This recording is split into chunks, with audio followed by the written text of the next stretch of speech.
जय माता दी। मेरे सभी प्यारे दोस्तों, मैं लक्ष्मी शर्मा बड़ों को चरण स्पर्श, छोटों को प्यार और बराबर वालों को दिल से नमस्कार करती हूँ।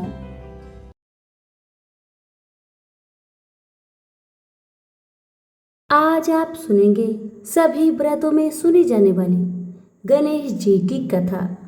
श्री गणेश कथा के अनुसार एक बार देवता कई विपदाओं में घिरे थे। तब वह मदद मांगने भगवान शिव के पास गए। उस समय शिव के साथ कार्तिकेय तथा गणेश जी बैठे थे। देवताओं की बात सुनकर शिव जी ने कार्तिकेय व गणेश जी से पूछा कि तुम में से कौन देवताओं के कष्टों का निवारण कर सकता है। तब कार्तिकेय व गणेश जी दोनों ही स्वयं को इस कार्य के लिए सक्षम बताए।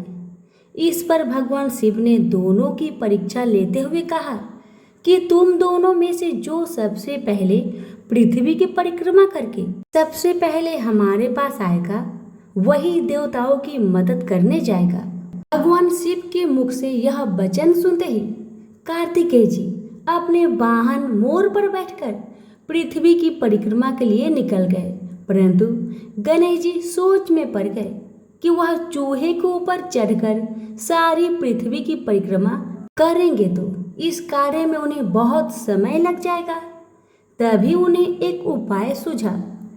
गणेश जी अपने स्थान से उठे और अपने माता पिता की 7 बार परिक्रमा करके वापस बैठ गए।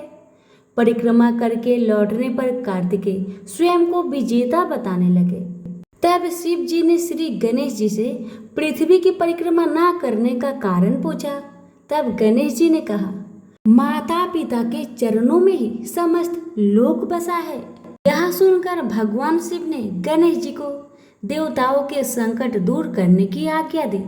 इस प्रकार भगवान शिव ने गणेश जी को आशीर्वाद दिया कि चतुर्थी के दिन जो तुम्हारा पूजन करेगा और रात्रि में चंद्रमा को अर्घ्य देगा, उसके तीनों पाप यानी दैहिक ताप, दैविक ताप तथा भौतिक ताप दूर होंगे। इस व्रत को करने से व्रतधारी के सभी तरह के दुख दूर होंगे और उसे जीवन की भौतिक सुखों की प्राप्ति होगी। चारों तरफ से मनुष्य की सुख समृद्धि बढ़ेगी। पुत्र पौत्र आदि धन ऐश्वर्य की कमी नहीं रहेगी। प्रेम से बोलिए गणेश भगवान की जय, कार्तिकेय जी की जय, उमापति शंकर भगवान की जय। एक बार की बात है कि भगवान गणेश एक बार छोटे बालक का रूप धरकर पृथ्वी पर गए और वहां उन्होंने सोचा कि मैं लोगों का परीक्षा लूंगा, इस धरती पर कुछ धर्म कर्म है भी या नहीं। भगवान गणेश अपनी दोनों हाथों में एक एक छोटी चम्मच पकड़कर एक चम्मच में चावल और एक चम्मच में दूध लेकर गांव के सभी घरों में बारी बारी जाकर एक ही बात कह रहे थे कि कोई मेरे लिए खीर बना दो, कि कोई मेरे लिए खीर बना दो। लोग उसकी बात सुनकर उनका मजाक उड़ाते थे। सब गांव वाले उनसे कहते कि ए बुद्धू बालक, क्या कभी एक चम्मच चावल और एक चम्मच दूध से खीर बना है जो तुम घर घर घूमकर चिल्ला रहे हो कि मेरे लिए कोई खीर बना दो, कि मेरे लिए कोई खीर बना दो। ऐसा कह कहकर गांव वाले भेष रूपी गणेश जी का मजाक उड़ा रहे थे। भगवान गणेश गांव वालों की बातें सुनकर आगे बढ़ जाते हैं। ऐसे ही वह पूरे गांव में चलते चलते बालक आखिर में एक बुढ़िया माई के पास पूछते हैं। वहां बहुत से बच्चे खेल रहे होते हैं और बुढ़िया माई बैठी बैठी बच्चों के खेल को देख रही होती है। गणेश जी महाराज ने वहां जाकर कहा, बुढ़िया माई, ये चावल और दूध से मेरे लिए खीर बना दोगी क्या? छोटे से बालक की बातें सुनकर बुढ़िया माई ने हंसकर मजाक करते हुए कहा, बेटा, खीर तो मैं बना दूंगी, लेकिन मुझे भी खीर देना होगा। भेष रूपी गणेश जी ने कहा, जरूर अम्मा, आपको मैं जरूर दूंगा, सब बच्चों को भी दूंगा। तुम चिंता मत करो बूढ़ी अम्मा, बस अपने घर में जाओ और जो सबसे बड़ा बर्तन हो उसे बाहर लेकर आओ। बूढ़ी माई ने बच्चे के कहे अनुसार घर के सबसे बड़े बर्तन को लेकर बाहर आए। लड़के बने गणेश जी ने कहा, माँ इतनी छोटी सी भिगोनी से क्या होगा, कोई इससे भी बड़ा बर्तन लाओ, उसमें खीर बनाना। बुढ़िया माई फिर से एक बहुत बड़ा बर्तन लेकर आई, उसमें दूध और चावल डलवा दिए और चूल्हे पर खीर बनाने के लिए रख दिया गया। जब खीर में उबाल आने लगा तो बुढ़िया माई ने थोड़ी सी खीर प्याले में निकाल ली, थोड़ी सी ठंडी करके गणेश जी का नाम लेकर भोग लगाकर चखने लगी। खीर तो अति स्वादिष्ट बनी थी। बुढ़िया माई ने बालक से कहा, ले बेटा खीर बन गई है, अब तुम खा लो। उसके बेटे ने कहा, माँ खीर से तो मेरा पेट भर गया, अब आप खाओ और इन सब बच्चों को खिला दो। बुढ़िया माई ने कहा, बेटा तूने खीर तो नहीं खाई, फिर पेट कैसे भर गया? बालक ने कहा, आपने मेरा प्रेम से नाम लेकर दरवाजे के पीछे खड़े होकर खीर खाई थी, उससे मेरा पेट भर गया। बुढ़िया माई समझ गई कि यह बालक तो भगवान गणेश का ही रूप है। वह खीर सभी बच्चों को खिला दी, जो वहाँ खेल रहे थे उन्हें भी खिलाई, तो भी बर्तन भरा हुआ था। अब गांव के सभी लोगों को बुला बुलाकर बुढ़िया माई ने खीर खिलाई तो सभी सोच में पड़ गए कि इस गरीब बुढ़िया के पास इतनी सारी खीर कहाँ से आई। अंत में बुढ़िया माई को गणेश जी ने आशीर्वाद दिया कि और जो खीर बच गई है उससे तुम घर में पीछे खारा खोदकर गाड़ाओ। फिर कुछ दिन बाद वो खीर सोना बन गई। बुढ़िया माई अब तो आनंद और ठाट बाट से रहने लगी। गणेश जी की कृपा से बुढ़िया की सारी दुख तकलीफ समाप्त हो गई। तो प्रेम से बोलिए गणेश महाराज की जय। एक बार गणेश जी महाराज एक सेठ जी के खेत में से जा रहे थे तो उन्होंने 12 दाने अनाज के तोड़ लिए। फिर गणेश जी के मन में पछतावा हुआ कि मैंने तो सेठ जी की यहाँ चोरी कर ली। तो गणेश जी सेठ जी के 12 साल की नौकरी करने लग गए। एक दिन सेठानी राख से हाथ धोने लगी तो गणेश जी ने सेठानी का हाथ पकड़कर मिट्टी से हाथ धुला दिया।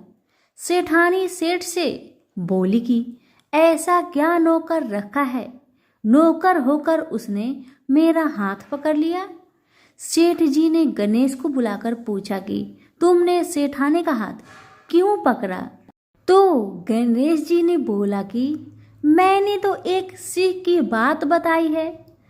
राख से हाथ धोने से घर की लक्ष्मी नाराज होकर घर से चली जाती है और मिट्टी से हाथ धोने से आती है।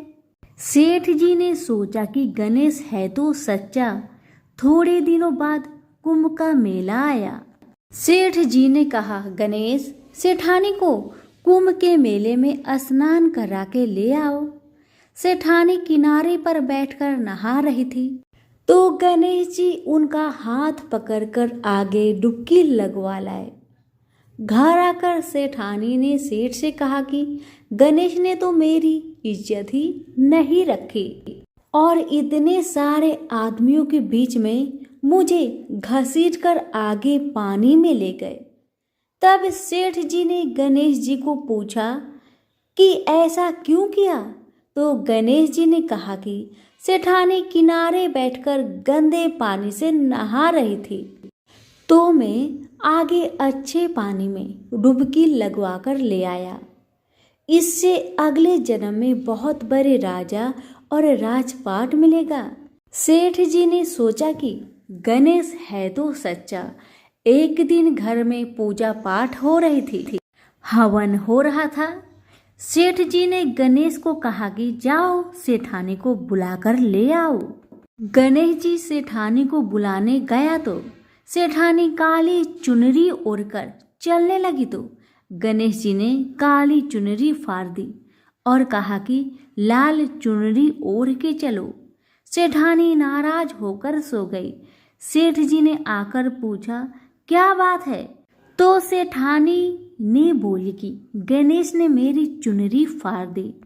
सेठ जी ने गणेश को बुलाकर बहुत डांटा और कहा, तुम बहुत बदमाशी करते हो, तो गणेश जी ने कहा, पूजा पाठ में काला वस्त्र नहीं पहनते हैं, इसलिए मैंने लाल वस्त्र के लिए कहा। काला वस्त्र पहनने से कोई भी शुभ काम सफल नहीं होता है। फिर सेठानी ने सोचा कि गणेश है तो समझदार।